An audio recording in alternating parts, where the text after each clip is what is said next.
ہم اصل میں نیگیٹو تھنکر ہیں، نیگیٹو باتیں نکالتے ہیں. ورنہ بھائی تو موسیٰ بھی تھے جنہوں نے ہارون کو نبی بنایا. ہارون گھر بیٹھے تھے، پتہ بھی نہیں تھا، ہے نا. انہوں نے کہا اللہ ہارون کو میرے ساتھ جو ہے نبی بنا. تو سب سے زیادہ خیر کسی بھائی کو بھائی نے دی تو وہ ہارون ہے جنہیں موسیٰ نے دی. تو بھائی تو ایسے بھی ہوتے.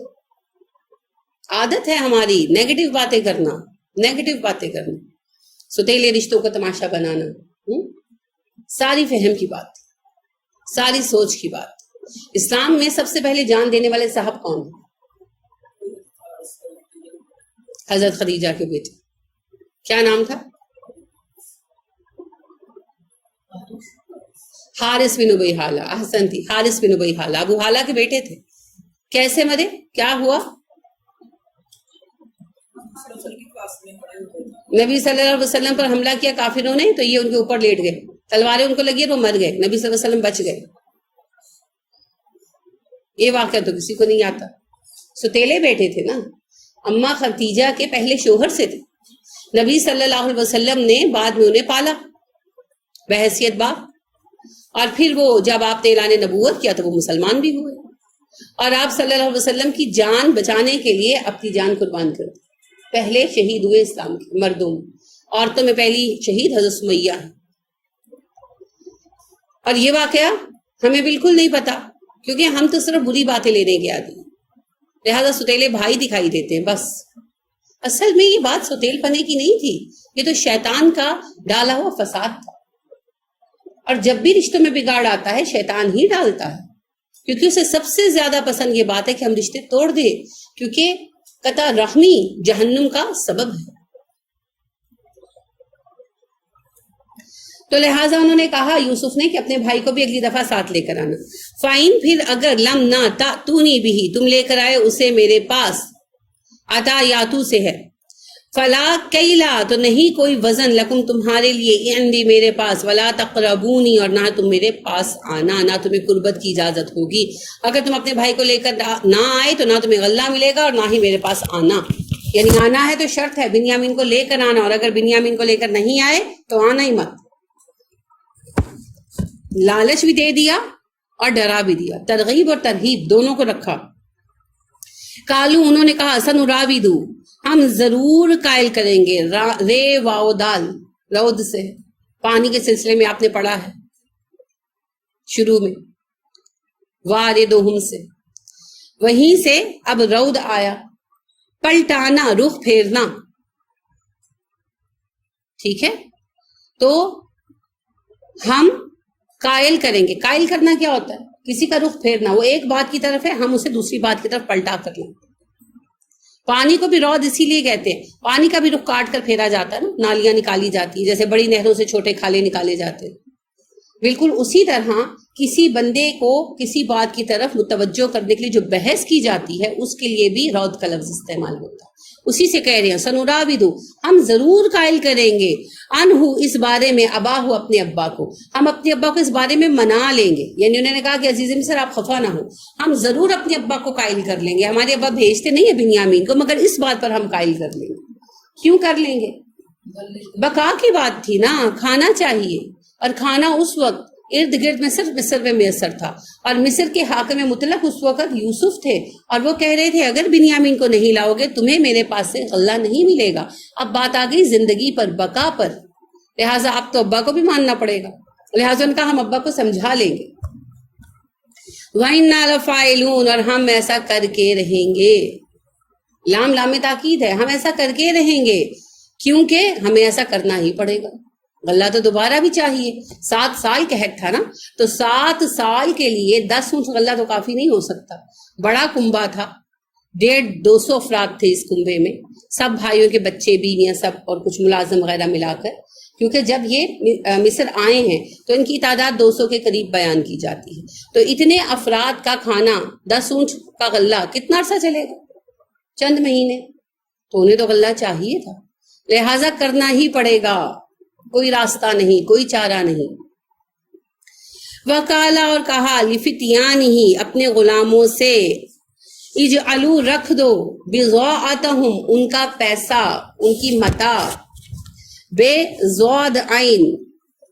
بضاع ہوتا ہے مال یا اصل میں آتا ہے یہ عدد کے لیے، اور یہ 9 سے 1 تک کے عدد، 2 تک کے عدد پر بولا جاتا ہے، 1 نہیں 2 سے 9 تک کے عدد پر بولا جاتا ہے، 1 سے زیادہ 10 سے کم پر بولا جاتا ہے، ٹھیک ہے۔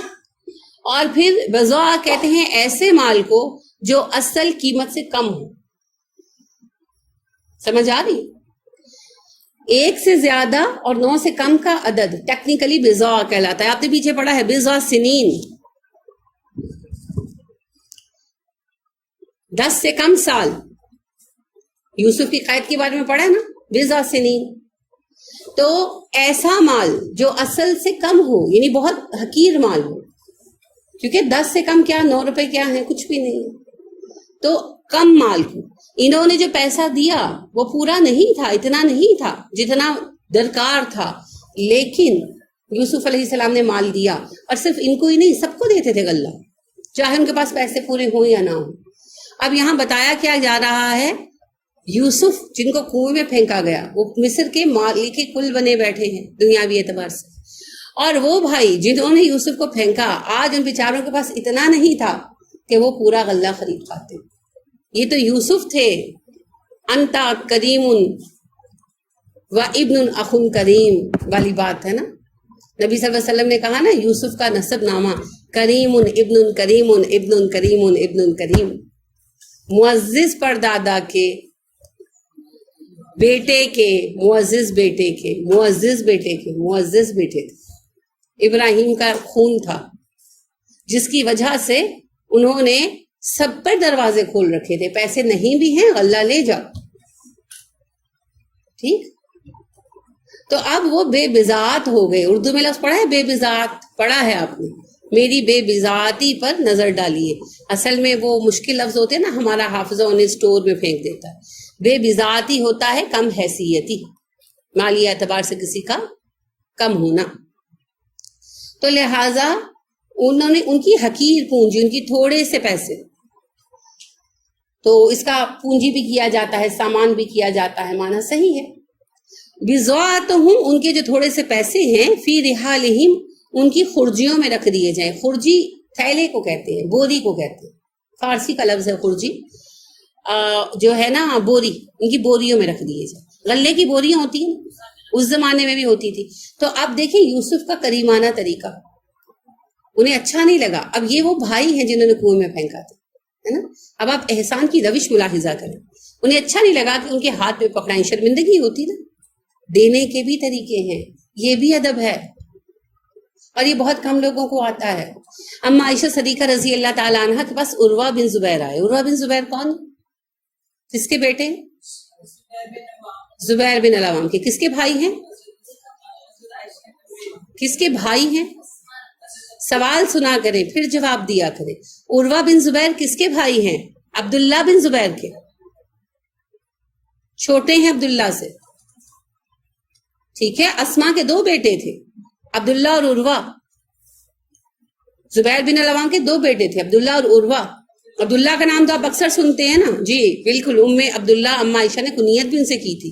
عروہ چھوٹے تھے تو وہ بھی جب بڑے ہوئے تو حاضر ہوتے تھے، تو عروہ آئے اپنی خالہ کے پاس، تو اما عائشہ نے انہیں پیسے دیے، کافی سارے دیناروں کی تھیلی دی، گولڈ کوائنز کی، اور کہا جا کر فلاں صاحب کو دے آؤ، نہ ان سے میرا سلام کہنا، نہ ان کا حال پوچھنا، نہ ان سے زیادہ بات کرنا، نہ ان کے پاس ٹھہرنا، بس سلام کر کے وہ جہاں بیٹھے ان کے ہاتھ میں مت پکڑانا، خاموشی سے پاس رکھ کر چلے آنا، اور سٹے مت کرنا۔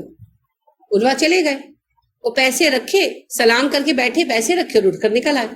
تو آ کر کہنے لگی اما خالہ اس وقت تو میں چلا گیا، اما آپ مجھے بتائیں، نہ آپ نے کہا میرا سلام کہنا، نہ ان کا حال پوچھنا، نہ ان کے پاس سٹے کرنا، بس پیسے سلام کر کے پیسے رکھ کر چلے آنا، ہاتھ میں مت پکڑانا، کیوں؟ انہوں نے کہا بچے وہ بڑے معزز آدمی ہیں، دن رات دین کا کام کرتے ہیں، جس کی وجہ سے کما نہیں پاتے، تو اگر تم میرا سلام کہتے اور حال چال پوچھتے تو انہیں کچھ وقت تمہارے ساتھ بات کرنا پڑتی، اتنی دیر ان کا ذہن جو ہے وہ اس احسان سے زیر بار ہوتا، وہ سمجھ تو جاتے، تو ان کو پریشانی ہوتی، شرمندگی ہوتی، اور اگر تم ان کے ہاتھ میں پکڑاتے تو انہیں ہاتھ بڑھا کر لینے پڑتے نا، تو ان کا جو انا ہے وہ متاثر ہوتی، تو بس رکھ کر چلے آؤ، وہ خود ہی دیکھ لیں گے۔ تو یہ بھی دینے کا ادب ہے۔ دیکھیں بیچ کون رہی ہے ماں، امت کی ماں، لیکن اتنا خیال ہے. اب اس میں آپ ایک اور چیز نوٹس فرمائیں, نام نہیں لیا گیا ان صاحب کا, ان نون تھے نہیں, پتا کیوں چلے, آج بھی پتا کیوں چلے. یعنی عروہ نے کیا ادب سیکھا, انہوں نے کہا کہ میری اماں جان نے, میری خالہ نے کہا فلاں کو دے آؤ, نام نہیں بتایا. اس لیے نہیں کہ پتا نہیں تھا, پتا تھا تو اس کے گھر گئے تھے نا. اور صحابہ کا زمانہ تھا, تابعین کا زمانہ تھا, کیسے نہیں پتا تھا, بالکل پتا تھا. لیکن نام بعد میں بھی نہیں بتایا. کیوں کسی کا پردہ کھلے؟ جب میری اماں جان نے اتنا راز رکھا تو میں کیوں بتاؤں کہ اچھا وہ وظیفے پہ گزارا کرتے تھے. ہمارا حال یہ ہے, مسجد میں چندہ دیتے ہیں ابھی تک. یہ عید کے موقع پر وہ کہتے فلاں صاحب نے اتنے پیسے دیے, اللہ قبول کرے. مجھے اتنا افسوس ہوا, میں کہ اتنے دے کر ضائع کرنے کا مقصد دے دیا نا, جس کو دیا کیا وہ نہیں جانتا.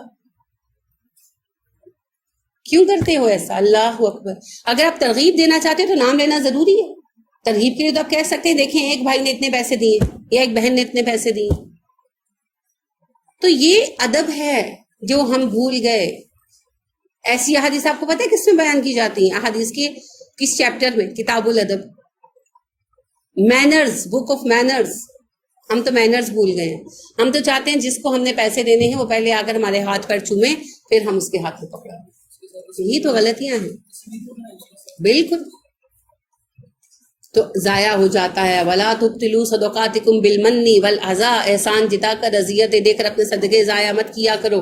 اب دیکھیے یوسف علیہ السلام, وہ بھائی جنہوں نے اتنا ظلم کیا, ان پر کس طرح احسان کر رہے ہیں, پتہ نہ چلے, شرمسار نہ ہو. بڑے بھائی ہیں میرے, دل سے وہ احساس ابھی بھی نہیں گیا, بڑے ہیں میرے سامنے شرمندہ نہ ہو, لہٰذا ان کی بوریوں میں رکھ دو, گھر جائیں تو پتہ چلے.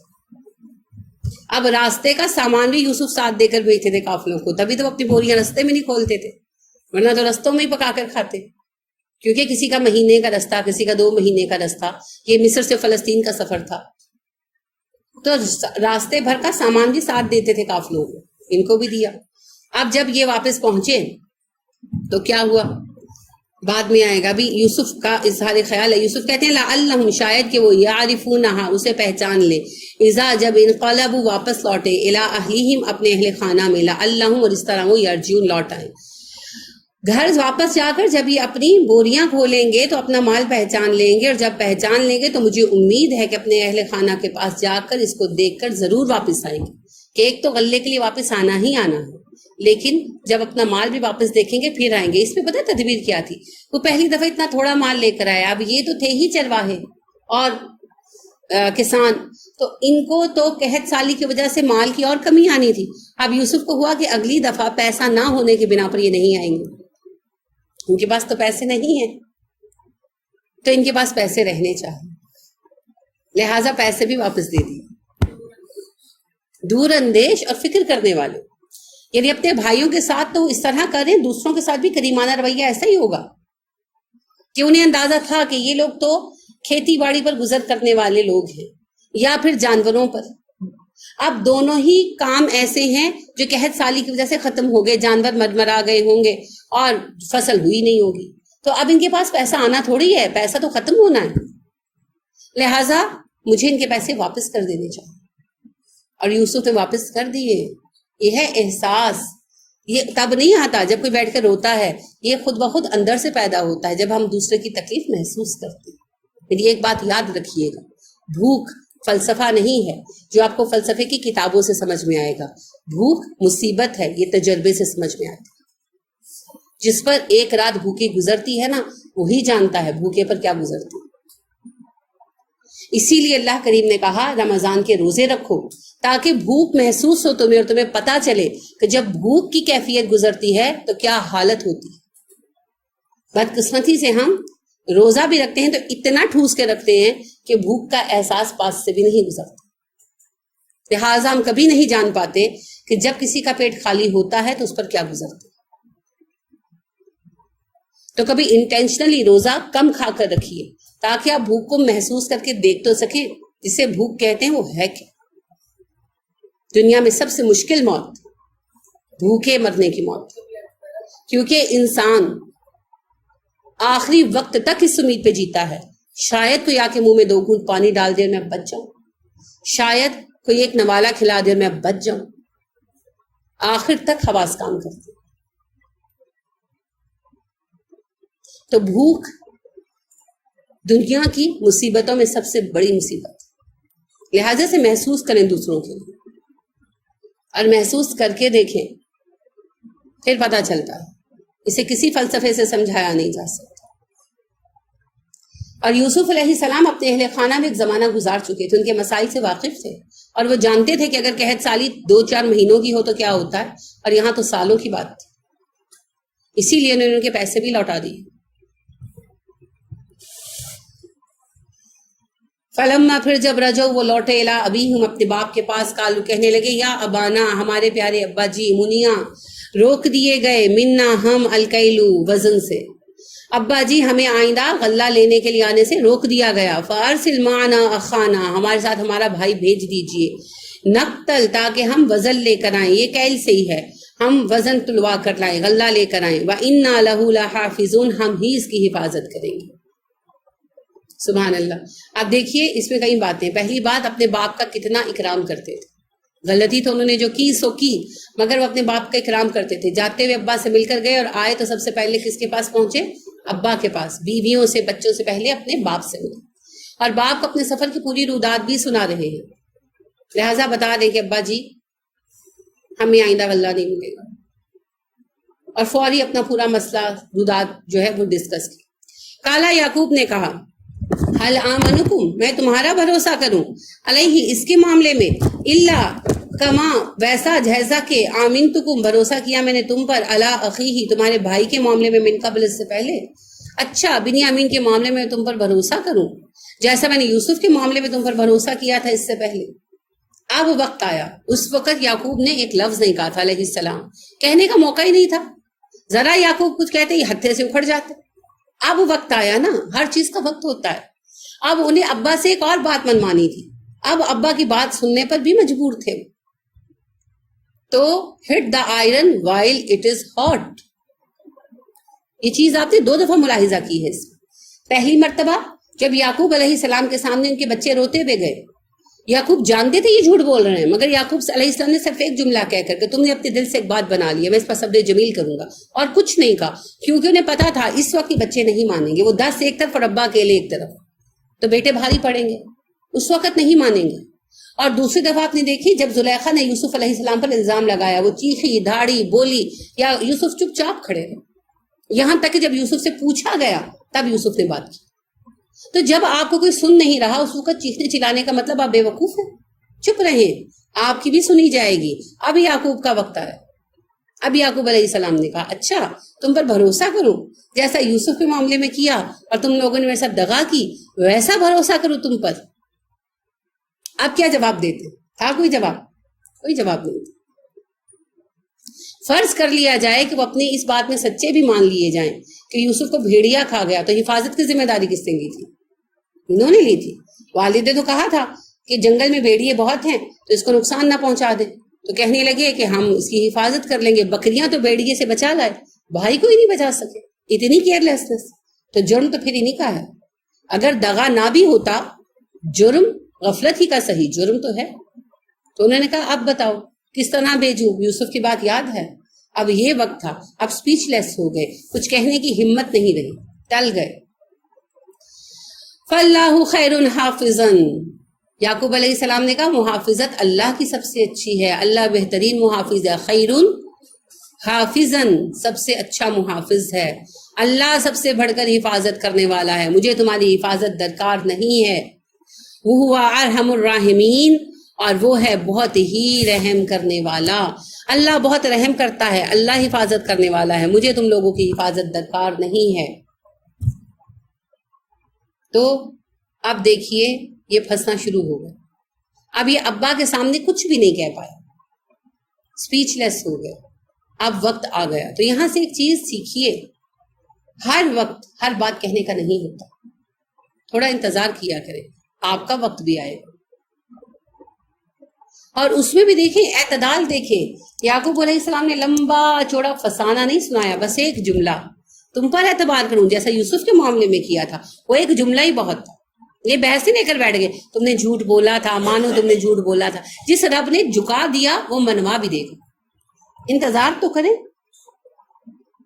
لہٰذا یہ بحث نہیں چھیڑی، بس ایک جملے میں ان کے سر جھکا دیے، تم پر اعتبار کروں جیسا یوسف کے معاملے میں کیا.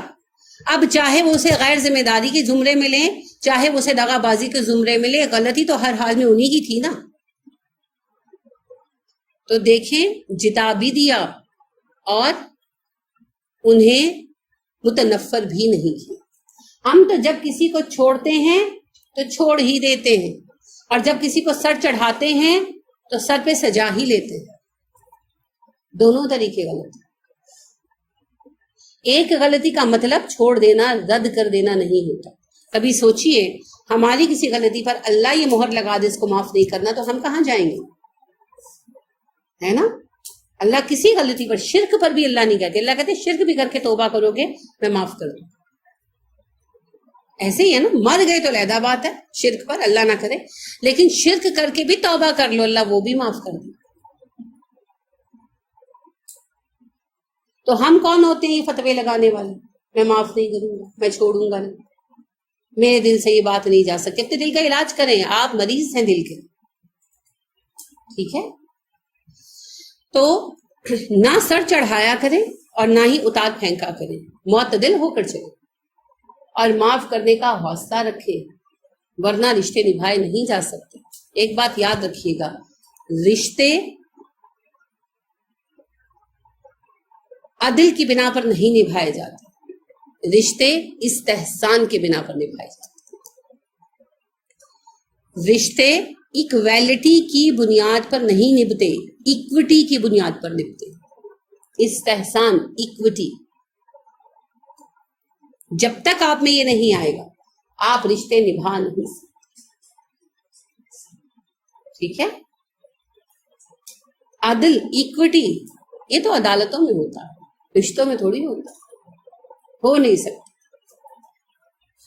اور یہی ایکوٹی ہم دیکھتے ہیں یعقوب علیہ السلام میں. اب اس موقع پر بھی انہوں نے کوئی لمبی چوڑی باتیں نہیں کی، کوئی رسوا نہیں کیا. بنیادی بات یہ ہے وہ اپنے بیٹوں کی اصلاح چاہتے ہیں، ذلت نہیں. وہ انہیں شرمندہ نہیں کر رہے، شرمسار نہیں کر رہے، صرف انہیں ریئلائز کرا رہے، احساس دلا رہے ہیں تم غلط کار ہو. ہم تو یہ چاہتے ہیں سب کے سامنے ذلیل کر کے رکھ دے. وہ ایک لطیفہ تھا،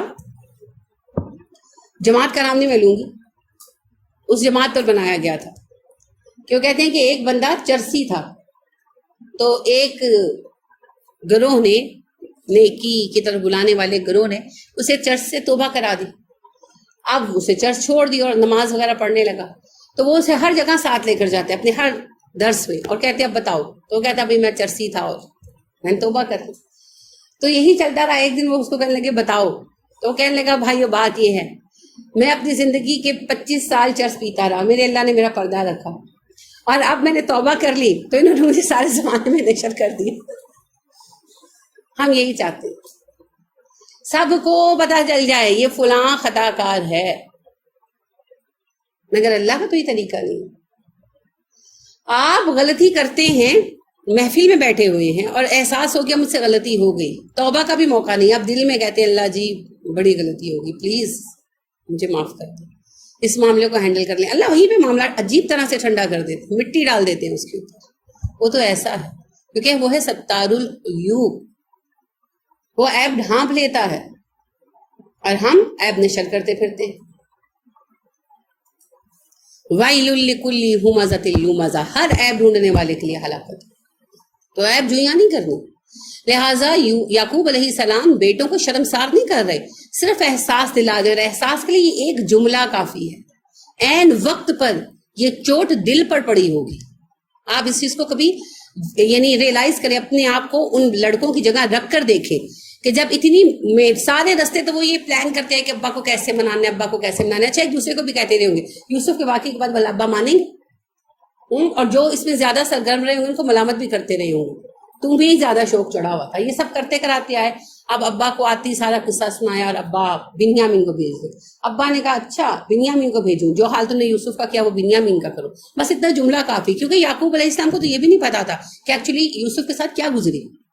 لیکن یہ ایک جملہ ان کے لیے بہت تھا، ان کے لیے اس وقت کسی ہتھوڑے کی ضرب سے زیادہ تھا، کیونکہ وہ خود سارے رستے یہی بحث مباحثہ کرتے آئے تھے کہ یوسف کے بعد ابا بنیامین کو کیوں بھیجیں گے. اب وہ بات جب ابا نے کہہ دی تو ان کے دلوں پر وہ اثر ہوا جو کروڑوں تقریروں سے نہیں ہو سکتا تھا.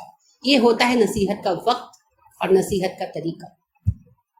ہم تو ہر وقت پٹارا کھول کے بیٹھ جاتے ہیں, ہر کسی کے سامنے کھول کر بیٹھ جاتے ہیں. میری یہ بات لکھ لیجئے, لوگوں کا ضمیر جگایا کریں, ان کی انا مت جگایا کریں, ان کے تفکر کو مہمیز لگایا کریں, ان کے تکبر کو مہمیز مت لگایا کریں. مہمیز سمجھتے ہیں؟ گھوڑا دوڑانے کے لیے جو پیر مارا جاتا ہے اس سے وہ سرپٹ ہو جاتا ہے نا, تیز چلنے لگتا. تفکر کو تیز بھگایا کریں, تکبر کو نہیں. تو جب آپ محفل میں بیٹھ کر کسی کو نصیحت کرتے ہیں نا, خاص طور پر بہوؤں کو, تو آپ اصلاح نہیں کر رہے ہوتے, نفرت پال رہے ہوتے. علی رضی اللہ عنہ کہتے ہیں جس نے محفل میں بیٹھ کر کسی کی اصلاح کی بات کی, اس نے اس کی اصلاح نہیں کی, اسے ذلیل کی. اصلاح کی بات تنہائیوں میں ہوتی, اکیلے میں ہوتی, اور جب کوئی نہ سنے تو یعقوب علیہ السلام کے سامنے بیٹے نہیں سن رہے تھے نا, تو کیا کیا؟ ہر وقت اٹھتے بیٹھتے تانے, ہر وقت اٹھتے بیٹھتے لعنتیں, ہر وقت اٹھتے بیٹھتے ملامتیں, گھر کی فضا بھی اجیرن. یہ کیا نہیں. آپ دیکھیں اتنے بڑے معاملے کے بعد گھر کی فضا پرسکون ہے, امن ہے, گھر میں آرام ہے. کیوں؟ کیونکہ یعقوب پرسکون ہے, صبر جمیل, اور کیا نہیں چھوڑا؟ دعا.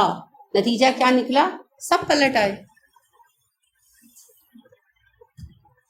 آپ ذرا اس قصے کے ان پوائنٹس کو سامنے رکھیے گا اور اپنے اپنے معاملے دیکھیے گا. ہر کسی کے گھر میں کوئی نہ کوئی ہوگا, کسی کا بیٹا, کسی کی بہو, کسی کا داماد, کسی کا شوہر جو ہدایت کی بات نہیں مانتا ہوگا. تو ذرا دیکھیے وہ تو جو ہیں سو ہیں, کیا وہ شیطان کے اثر میں یعقوب کے بڑے بیٹوں سے زیادہ ہیں علیہ السلام؟ کیا یوسف علیہ السلام کے بھائیوں کی نسبت زیادہ وہ شیطان کے اثر میں تھے؟ سوچیں. یعنی شیطان کے کہنے پر وہ اپنے سگے بھائی کے قتل تک پہ راضی ہو گئے نا. اس سے زیادہ بگاڑ کا شکار ہیں ہمارے گھر والے. اور کیا ہم نے یوسف اور یعقوب علیہ السلام کی طرح کی کوئی ایک کوشش کی ہے؟ آپ سوچئے اور دیکھیے, کیا واقعی ہم پریشان ہیں یا کہ ہم اپنی مشکلوں کو ٹیکل کرنا نہیں جانتے؟ یہ سورہ تو ہر عورت کو, ہر مرد کو پڑھنی چاہیے. اس میں آپ کو آپ کی مشکلوں کا حل ملے گا, آپ کے گھریلو مسائل کا حل ملے گا, جو آج گھر گھر کا مسئلہ, اور یہ سب مسائل حل ہوں گے انشاءاللہ. سبحانک اللہم و بحمدک ونشہد ان لا الہ الا انت ونستغفرک ونتوب الیک. السلام علیکم ورحمۃ اللہ وبرکاتہ.